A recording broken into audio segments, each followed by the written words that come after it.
ਸਤਿ ਸ਼੍ਰੀ ਅਕਾਲ। ਤਕਨੀਕੀ ਸਿੱਖਿਆ ਅਤੇ ਉਦਯੋਗਿਕ ਸਿਖਲਾਈ ਵਿਭਾਗ ਪੰਜਾਬ ਚੰਡੀਗੜ੍ਹ ਅਤੇ ਸਾਡੇ YouTube ਚੈਨਲ ਵੱਲੋਂ ਸਾਰੇ ਵਿਦਿਆਰਥੀਆਂ ਦਾ ਬਹੁਤ-ਬਹੁਤ ਸਵਾਗਤ ਹੈ ਜੀ।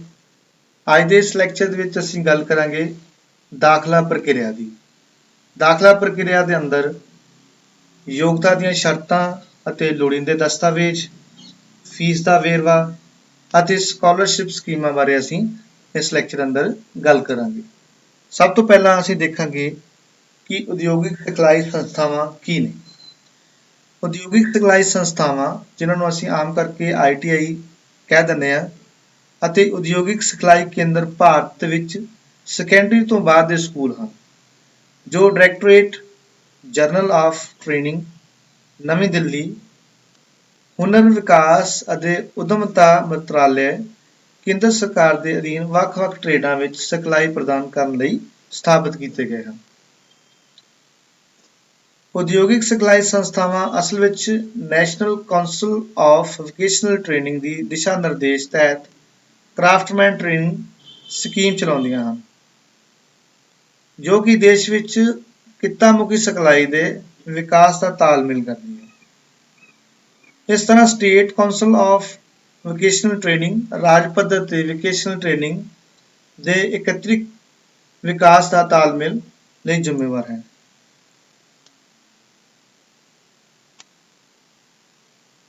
ਉਸ ਤੋਂ ਬਾਅਦ ITIs ਵਿੱਚ ਕਿਹੜੀਆਂ ਯੋਜਨਾਵਾਂ ਨੇ। ਆਮ ਕਰਕੇ ITIs ਦੇ ਵਿੱਚ ਦੋ ਯੋਜਨਾਵਾਂ ਨੇ, ਕਰਾਫਟਮੈਨ ਟ੍ਰੇਨਿੰਗ ਸਕੀਮ ਜਿਹਨੂੰ ਅਸੀਂ CTS ਕਹਿ ਦਿੰਦੇ ਨੇ, ਦੂਸਰਾ dual system of training DST। ਇਹਨਾਂ ਅੰਦਰ ਕੀ ਹੁੰਦਾ ਹੈ, ਸਭ ਤੋਂ ਪਹਿਲਾਂ ਜਿਹੜੀ ਕਰਾਫਟਮੈਨ ਟ੍ਰੇਨਿੰਗ ਸਕੀਮ ਹੈ ਉਹਦੇ ਅੰਦਰ CTS ਵਿੱਚ ਕਾਰੀਗਰਾਂ ਦੇ ਮਿਆਰ ਅਤੇ ਤਕਨੀਸ਼ੀਅਨ ਵੱਖ-ਵੱਖ ਇੰਜੀਨੀਅਰਿੰਗ ਟ੍ਰੇਡਾਂ ਦੇ ਨਾਲ ਨਾਨ ਇੰਜੀਨੀਅਰਿੰਗ ਟ੍ਰੇਡਾਂ ਵਿੱਚ ਸਿਖਲਾਈ ਪ੍ਰਾਪਤ ਕਰਦੇ ਹਨ। ਸਿਖਲਾਈ ਦਾ ਮਿਆਦ 1-2 ਸਾਲ ਹੈ, ਜਾਂ 1 ਸਾਲ ਹੋਏਗਾ ਜਾਂ 2 ਸਾਲ ਹੋਏਗਾ। CTS ਦੇ ਤਹਿਤ ਇੱਕ ਵਿਦਿਆਰਥੀ ਨੂੰ ਥਿਊਰੀ ਅਤੇ ਪ੍ਰੈਕਟੀਕਲ ਹਿੱਸੇ ਦੋਵਾਂ ਲਈ ITI ਵਿੱਚ ਸਿਖਲਾਈ ਦਿੱਤੀ ਜਾਂਦੀ ਹੈ। ਯਾਨੀ ਕਿ ਇਹ ਦੋਵਾਂ ਦੀ ਟ੍ਰੇਨਿੰਗ ਜਿਹੜੀ ਹੈ, ਥਿਊਰੀ ਵੀ ਤੇ ਪ੍ਰੈਕਟੀਕਲ ਦੀ ਦੋਵਾਂ ਦੀ ਟ੍ਰੇਨਿੰਗ ਜਿਹੜੀ ਹੈ ITIs ਦੇ ਵਿੱਚ ਕਲਾਸਿਸ ਦੇ ਤਹਿਤ ਦਿੱਤੀ ਜਾਏਗੀ। ਦੂਸਰਾ ਡਿਊਲ ਸਿਸਟਮ ਦੇ ਅੰਦਰ ਕੀ ਹੁੰਦਾ ਹੈ, DST ਦੇ ਅਧੀਨ ITIs ਦੇ ਉੱਘੇ ਉਦਯੋਗ ਜਿਵੇਂ Tata, Maruti, Honda, PSPL, PRTC, ਤਾਜ ਹੋਟਲ ਅਤੇ ਹੋਰ ਬਹੁਤ ਸਾਰੇ ਉਦਯੋਗਾਂ ਨਾਲ ਸਮਝੌਤਾ ਸਹੀਬੰਦ ਕੀਤਾ ਹੈ। ਥਿਊਰੀ ਹਿੱਸੇ ਲਈ ਵਿਦਿਆਰਥੀ ਨੂੰ ITI ਵਿੱਚ ਸਿਖਲਾਈ ਦਿੱਤੀ ਜਾਂਦੀ ਹੈ ਅਤੇ ਪ੍ਰੈਕਟੀਕਲ ਸਿਖਲਾਈ ਉੱਘੇ ਉਦਯੋਗਾਂ ਵਿੱਚ ਦਿੱਤੀ ਜਾਂਦੀ ਹੈ, ਜਿਸ ਰਾਹੀਂ ਵਿਦਿਆਰਥੀਆਂ ਦੇ ਪ੍ਰੈਕਟੀਕਲ ਸਿਲੇਬਸ ਨੂੰ ਆਧੁਨਿਕ ਮਸ਼ੀਨਾਂ ਤੇ ਕਵਰ ਕੀਤਾ ਜਾਂਦਾ ਹੈ ਅਤੇ ਵਿਦਿਆਰਥੀਆਂ ਦੇ ਨਾਲ-ਨਾਲ ਹੱਥੀਂ ਤਜਰਬਾ ਵੀ ਹਾਸਲ ਕਰਦੇ ਹਨ। ਸੋ ਇਸ ਤਰੀਕੇ ਦੇ ਨਾਲ ਦੋ ਹਿੱਸਿਆਂ ਵਿੱਚ ਇਹਨੂੰ ਵੰਡਿਆ ਜਾਂਦਾ ਹੈ। ਥਿਊਰੀ ਹਿੱਸਾ ਜਿਹੜਾ ਹੈ ਉਹ ਉਦਯੋਗ ਅੰਦਰ ਤੇ ਜਿਹੜਾ ਥਿਊਰੀ ਹਿੱਸਾ ਹੈ ਉਹ ITIs ਦੇ ਅੰਦਰ, ਜਿਹੜਾ ਪ੍ਰੈਕਟੀਕਲ ਹਿੱਸਾ ਹੈ ਉਹ ਉਦਯੋਗ ਅੰਦਰ ਕਰਵਾਇਆ ਜਾਂਦਾ ਹੈ। ਇੱਕ ਤਰ੍ਹਾਂ ਦੀ ITI ਦੀ ਸਕੀਮ ਹੈ ਅਪ੍ਰੈਂਟਿਸਸ਼ਿਪ ਟ੍ਰੇਨਿੰਗ ਸਕੀਮ। ਇਸ ਸਕੀਮ ਵਿੱਚ ਕੋਈ ਵੀ ਉਮੀਦਵਾਰ, ਉਹ ਚਾਹੇ ਫਰੈਸ਼ਰ ਹੋਵੇ ਚਾਹੇ ITI ਪਾਸ ਆਊਟ ਹੋਵੇ, ਸਰਕਾਰੀ ਜਾਂ ਨਿੱਜੀ ਉਦਯੋਗ ਵਿੱਚ ਔਨ ਜੌਬ ਟ੍ਰੇਨਿੰਗ ਵਿੱਚ ਦਾਖਲਾ ਲੈ ਸਕਦਾ ਹੈ। ਸੰਬੰਧਿਤ ਉਦਯੋਗ ਦੁਆਰਾ ਅਪ੍ਰੈਂਟਿਸਸ਼ਿਪ ਟ੍ਰੇਨਿੰਗ ਸਕੀਮ ਦਾਖਲਾ ਸਿੱਖਿਆਰਥੀਆਂ ਨੂੰ ਮਹੀਨੇਵਾਰ ਆਧਾਰ ਤੇ ਵਜ਼ੀਫੇ ਦੀ ਅਦਾਇਗੀ ਕੀਤੀ ਜਾਂਦੀ ਹੈ। ਇਹ ਸਕੀਮ ਅਪ੍ਰੈਂਟਿਸਸ਼ਿਪ ਨੂੰ ਸਿੱਖਣ ਦੌਰਾਨ ਕਮਾਈ ਕਰਨ ਦਾ ਮੌਕਾ ਦਿੰਦੀ ਹੈ, ਯਾਨੀ ਕਿ ਤੁਸੀਂ ਤਜਰਬਾ ਵੀ ਹਾਸਲ ਕਰਨਾ ਹੈ, ਨਾਲ ਦੀ ਨਾਲ ਤੁਸੀਂ ਜਿਹੜਾ ਹੈ ਕਮਾਈ ਵੀ ਕਰਨੀ।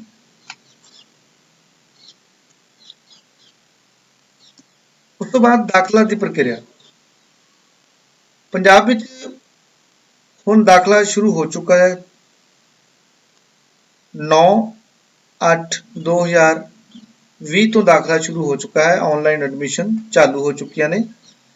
ਪੰਜਾਬ ਵਿੱਚ ITIs ਵਿੱਚ ਦਾਖਲਾ ਆਨਲਾਈਨ ਪ੍ਰਕਿਰਿਆ ਦੁਆਰਾ www.itipunjab.nic.in ਰਾਹੀਂ ਕੀਤਾ ਜਾਂਦਾ ਹੈ। ਇਸ ਦਾ ਵੇਰਵਾ ਹੇਠ ਲਿਖੇ ਅਨੁਸਾਰ ਹੈ।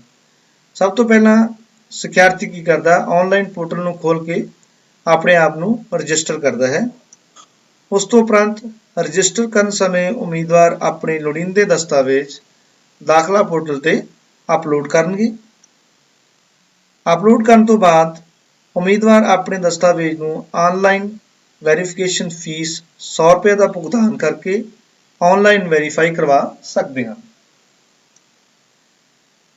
ਸਫਲਤਾਪੂਰਵਕ ਵੈਰੀਫਿਕੇਸ਼ਨ ਤੋਂ ਬਾਅਦ ਉਮੀਦਵਾਰ ਟ੍ਰੇਡ ਲਈ ਆਨਲਾਈਨ ਵਿਕਲਪ ਭਰ ਸਕਦੇ ਹਨ। ਵਿਕਲਪ ਦਾ ਮਤਲਬ ਕਿ ਜਿਹੜੀ ਟ੍ਰੇਡ ਵਿੱਚ ਉਹਨੇ ਦਾਖਲਾ ਲੈਣਾ ਹੈ ਉਹ ਟ੍ਰੇਡ ਆਪਣੀ ਭਰ ਸਕਦਾ ਹੈ।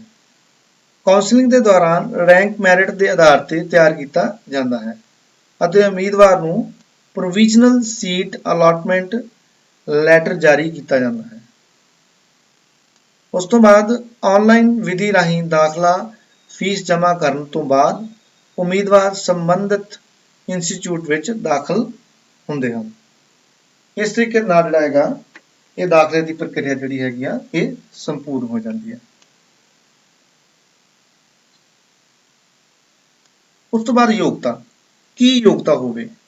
ਦਾਖਲਾ ਦੀ ਪ੍ਰਕਿਰਿਆ ਤਾਂ ਅਸੀਂ ਪੜ੍ਹ ਲਈ ਕਿ ਪ੍ਰਕਿਰਿਆ ਇਹ ਤਰੀਕੇ ਨਾਲ ਅਸੀਂ ਦਾਖਲ ਹੋਣਾ ਹੈ, ਆਨਲਾਈਨ ਫਾਰਮ ਭਰਨਾ ਹੈ, ਫਿਰ ਉਹਦੀ ਵੈਰੀਫਿਕੇਸ਼ਨ ਹੋਣੀ ਹੈ, ਸਾਰਾ ਕੁਝ ਕਰਨ ਤੋਂ ਬਾਅਦ ਫਿਰ ਦਾਖਲਾ ਹੋਣਾ ਹੈ। ਦਾਖਲਾ ਲੈਣ ਲਈ ਯੋਗਤਾ ਕਿਹੜੀ ਹੋਣੀ ਚਾਹੀਦੀ ਹੈ, ਕਿਹੜੇ ਕਿਹੜੇ ਦਸਤਾਵੇਜ਼ ਸਾਨੂੰ ਚਾਹੀਦੇ ਨੇ। ITI ਕੋਰਸਾਂ ਵਿੱਚ ਦਾਖਲਾ ਲੈਣ ਲਈ ਉਮੀਦਵਾਰ ਨੂੰ ਮੁੱਢਲੀ ਯੋਗਤਾ ਅਤੇ ਲੋੜੀਂਦੇ ਦਸਤਾਵੇਜ਼ ਹੇਠ ਲਿਖੇ ਅਨੁਸਾਰ ਹਨ। ਸਭ ਤੋਂ ਪਹਿਲਾਂ ITI ਵਿੱਚ ਦਾਖਲਾ ਲੈਣ ਲਈ ਜ਼ਰੂਰੀ ਮੁੱਢਲੇ ਯੋਗਤਾ 8ਵੀਂ ਜਾਂ 10ਵੀਂ ਹੈ। ਜ਼ਰੂਰੀ ਦਸਤਾਵੇਜ਼ ਕਿਹੜੇ ਕਿਹੜੇ ਹੋਣੇ ਚਾਹੀਦੇ ਨੇ। 8ਵੀਂ ਜਾਂ 10ਵੀਂ ਪਾਸ ਸਰਟੀਫਿਕੇਟ। ਕੁਝ ਟ੍ਰੇਡਾਂ ਲਈ ਮੁੱਢਲੀ ਯੋਗਤਾ 8ਵੀਂ ਹੁੰਦੀ ਹੈ ਅਤੇ ਕੁਝ ਟ੍ਰੇਡਾਂ ਲਈ ਮੁੱਢਲੀ ਯੋਗਤਾ 10ਵੀਂ ਮੰਨੀ ਗਈ ਹੈ। ਉੱਚ ਸਿੱਖਿਆ ਸਰਟੀਫਿਕੇਟ ਜੇਕਰ ਟ੍ਰੇਡ ਅਨੁਸਾਰ ਲੋੜੀਂਦਾ ਹੈ। ਨੰਬਰ 2, ਉਮੀਦਵਾਰ ਕੋਲ ਡੋਮਿਸਾਈਲ ਸਰਟੀਫਿਕੇਟ ਹੋਣਾ ਜ਼ਰੂਰੀ ਹੈ।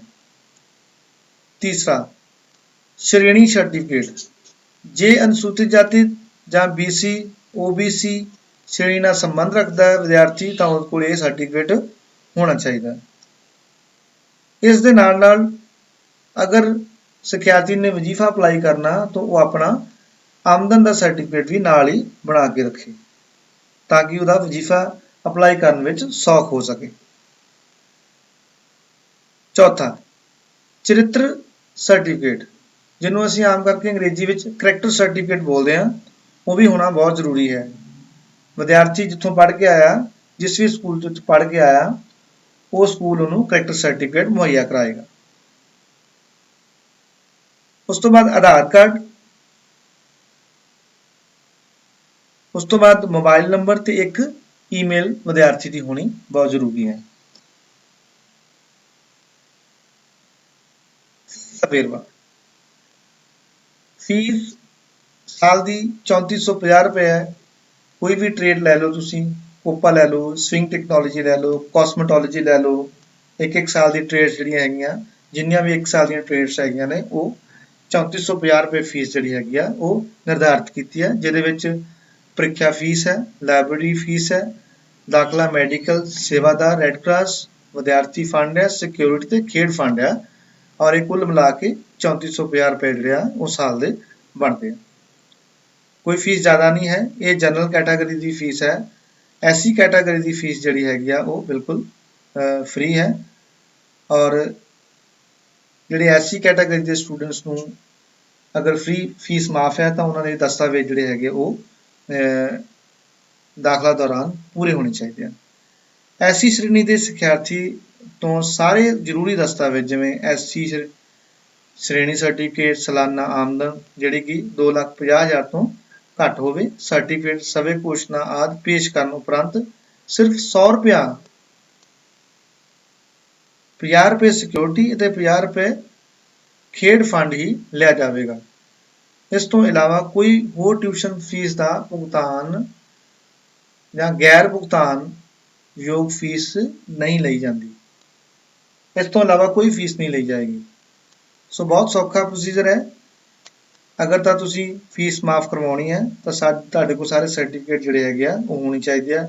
ਸ਼੍ਰੇਣੀ ਸਰਟੀਫਿਕੇਟ, ਆਮਦਨ ਸਰਟੀਫਿਕੇਟ, ਸਵੈ ਘੋਸ਼ਣਾ ਆਦਿ ਸਾਰੇ ਤੁਹਾਡੇ ਕੋਲ ਸਰਟੀਫਿਕੇਟ ਹੋਣੇ ਚਾਹੀਦੇ ਹਨ। ਉਸ ਤੋਂ ਬਾਅਦ ਸਕਾਲਰਸ਼ਿਪ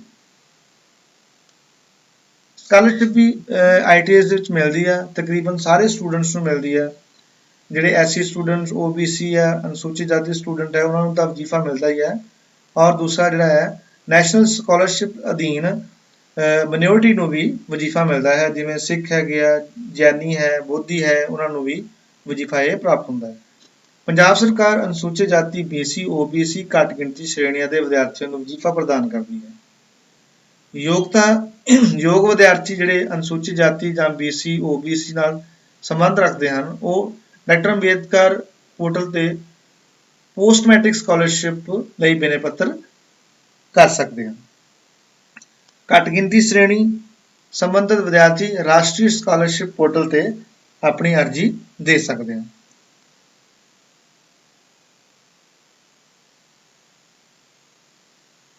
ਉਸ ਤੋਂ ਬਾਅਦ ਭਵਿੱਖ ਦਾ ਦ੍ਰਿਸ਼ਟੀਕੋਣ ਕੀ ਹੈ ਕਿ ਅਸੀਂ ITI ਕਰਕੇ ਸਾਡਾ ਭਵਿੱਖ ਕੀ ਹੋਏਗਾ।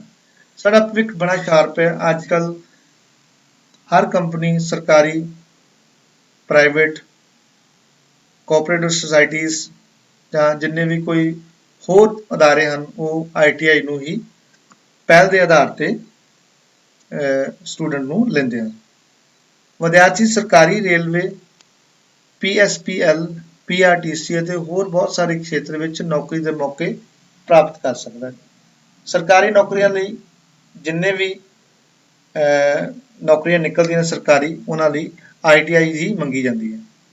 ਵਿਦਿਆਰਥੀ ਮਾਰੂਤੀ ਸੁਜ਼ੂਕੀ, ਹੋਂਡਾ, ਹੀਰੋ, ਤਾਜ ਹੋਟਲ ਅਤੇ ਉੱਘੇ ਉਦਯੋਗਾਂ ਜਿਵੇਂ ਟਾਟਾ ਹੈ, ਮਕੈਨੀਕਲ ਲਈ ਸੋਨਾਲੀਕਾ ਹੈ, ਮਹਿੰਦਰਾ ਹੈ, ਇਹੋ ਜਿਹੀਆਂ ਕੰਪਨੀਆਂ ਦੇ ਵਿੱਚ ਆਪਣੀ ਨੌਕਰੀ ਪ੍ਰਾਪਤ ਕਰ ਸਕਦਾ ਹੈ। ਵਿਦਿਆਰਥੀ ਨਾਮਵਰ ਸਰਕਾਰੀ, ਪ੍ਰਾਈਵੇਟ ਅਦਾਰਿਆਂ ਵਿੱਚ ਅਪ੍ਰੈਂਟਿਸਸ਼ਿਪ ਟ੍ਰੇਨਿੰਗ ਲੈ ਸਕਦੇ ਹਨ। ਵਿਦੇਸ਼ਾਂ ਵਿੱਚ ITI ਪ੍ਰਮਾਣਿਤ ਕੁਸ਼ਲ ਨੌਜਵਾਨਾਂ ਦੀ ਵੱਡੀ ਮੰਗ ਹੈ। ਬਹੁਤ ਜ਼ਰੂਰਤ ਪੈਂਦੀ ਹੈ ਔਰ ਹਰ ਕੰਪਨੀ ਚਾਹੁੰਦੀ ਹੈ ਕਿ ਕੁਸ਼ਲ ਕਾਰੀਗਰ ਮੇਰੇ ਕੋਲ ਆਵੇ, ਉਹਨੂੰ ਕੰਮ ਸਿਖਾਉਣਾ ਨਾ ਪਵੇ, ਉਹ ਪਹਿਲਾਂ ਤੋਂ ਹੀ ਸਿੱਖਿਆ ਹੋਵੇ। ਤਾਂ ਸਿੱਖਿਆ ਕਿੱਥੋਂ ਹੋਵੇਗਾ? ਜਿਸਨੇ ITI ਕੀਤੀ ਹੋਵੇਗੀ। ਵਿਦਿਆਰਥੀ ਉੱਚ ਅਧਿਐਨ ਵਿੱਚ ਡਿਪਲੋਮਾ ਕੋਰਸ ਅਤੇ ਦੂਜਾ ਸਾਲ ਵਿੱਚ ਦਾਖਲਾ ਲੈ ਸਕਦੇ ਹਨ। ਹਾਇਰ ਸਟੱਡੀ ਵਿੱਚ ਜਾ ਸਕਦੇ ਹਨ। ITI ਦਾ ਕੋਰਸ ਕਰਨ ਤੋਂ ਬਾਅਦ ਉਹ ਹਾਇਰ ਸਟੱਡੀ ਵਿੱਚ ਵੀ ਜਾ ਸਕਦਾ। ਬਹੁਤ ਸਕੋਪ ਨੇ ਹਾਇਰ ਸਟੱਡੀ ਲਈ।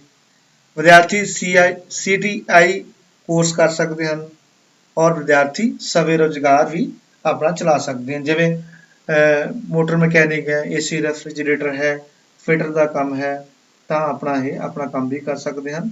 ਅਗਰ ਨੌਕਰੀ ਨਹੀਂ ਮਿਲਦੀ, ਜਿੰਨਾ ਚਿਰ ਨੌਕਰੀ ਨਹੀਂ ਮਿਲਦੀ ਉਹਨਾਂ ਚਿਰ ਆਪਣਾ ਸਵੈ ਰੁਜ਼ਗਾਰ ਵੀ ਕਰ ਸਕਦੇ ਹਨ। ਸੋ ਇਸ ਵੀਡੀਓ ਦੇ ਵਿੱਚ ਅਸੀਂ ਆਖਿਰਕਾਰ ਇਹੀ ਕਹਾਂਗੇ ਕਿ ਹੁਣ ਜਿਹੜੀਆਂ ITIs ਦੇ ਐਡਮਿਸ਼ਨ ਚਾਲੂ ਹੋ ਚੁੱਕੀਆਂ ਨੇ, ਸਾਰੇ ਸਿਖਿਆਰਥੀਆਂ ਨੂੰ ਚਾਹੀਦਾ ਹੈ ਕਿ ਜ਼ਰੂਰ ਘੱਟੋ ਘੱਟ 1 ਸਾਲ ਦਾ ਕੋਰਸ ਜੁਆਇਨ ਕਰਨ। ਅਗਰ ਲੋੜ ਪੈਂਦੀ ਹੈ ਕਿ ਲੱਗਦਾ ਹੈ ਕਿ ITIs ਤੋਂ ਬਾਅਦ ਵਿੱਚ ਹੋਰ ਕੁਝ ਕਰਨਾ, ਤਾਂ ਹਾਇਰ ਸਟੱਡੀ ਵਿੱਚ ਜਾ ਸਕਦਾ ਸਟੂਡੈਂਟ। ਤੇ ਇਸ ਲੈਕਚਰ ਵਿੱਚ ਅਸੀਂ ਧੰਨਵਾਦ ਕਰਾਂਗੇ ਜੀ ਤਕਨੀਕੀ ਸਿੱਖਿਆ ਅਤੇ ਉਦਯੋਗਿਕ ਸਿਖਲਾਈ ਵਿਭਾਗ ਪੰਜਾਬ ਚੰਡੀਗੜ੍ਹ, ਜਿਨ੍ਹਾਂ ਦੇ ਦਿਸ਼ਾ ਨਿਰਦੇਸ਼ ਅੰਦਰ ਐਡਮਿਸ਼ਨਾਂ ਜਿਹੜੀਆਂ ਹੈਗੀਆਂ ਉਹ ਸਟਾਰਟ ਹੋ ਚੁੱਕੀਆਂ ਔਰ ਐਡਮਿਸ਼ਨ ਲੈਣ ਲਈ ਯੋਗ ਵਿਦਿਆਰਥੀ ਆਪਣੇ ਸਾਰੇ ਦਸਤਾਵੇਜ਼ ਨੂੰ ਇੱਕ ਫਾਈਲ ਦੇ ਵਿੱਚ ਲਗਾ ਕੇ ਉੱਪਰ ਆਪਣਾ ਨਾਮ, ਐਡਰੈਸ, ਈਮੇਲ ਐਡਰੈਸ ਤੇ ਫ਼ੋਨ ਨੰਬਰ ਲਿਖ ਕੇ ITIs ਵਿੱਚ ਪਹੁੰਚ ਕਰੇ, ਆਪਣੇ ਸੰਬੰਧਿਤ ਇੰਸਟ੍ਰਕਟਰਸ ਨਾਲ ਰਾਬਤਾ ਕਾਇਮ ਕਰੇ ਅਤੇ ਐਡਮਿਸ਼ਨ ਲਵੇ। ਅੱਜ ਦੇ ਲੈਕਚਰ ਦੇ ਵਿੱਚ ਇੰਨਾ ਹੀ। ਅਗਲੇ ਲੈਕਚਰ ਵਿੱਚ ਅਸੀਂ ਗੱਲ ਕਰਾਂਗੇ ਕਿ ਆਨਲਾਈਨ ਜਿਹੜਾ ਫਾਰਮ ਹੈ, ਅਸੀਂ ਐਡਮਿਸ਼ਨ ਫਾਰਮ ਹੈ, ਉਹ ਕਿਸ ਤਰ੍ਹਾਂ ਫਿਲ ਕਰਨਾ। ਅਸੀਂ ਡੈਮੋਸਟ੍ਰੇਟ ਕਰਾਂਗੇ ਸਾਰਾ ਔਰ ਉਹਦੇ ਵਿੱਚ ਦੱਸਾਂਗੇ ਕਿ ਤੁਸੀਂ ਆਪਣਾ ਆਨਲਾਈਨ ਐਡਮਿਸ਼ਨ ਫਾਰਮ ਕਿਸ ਤਰ੍ਹਾਂ ਫਿਲ ਕਰ ਸਕਦੇ ਹੋ। ਅਗਲੀ ਵੀਡੀਓ ਤੱਕ, ਤਦ ਤੱਕ ਲਈ ਨਮਸਕਾਰ, ਧੰਨਵਾਦ।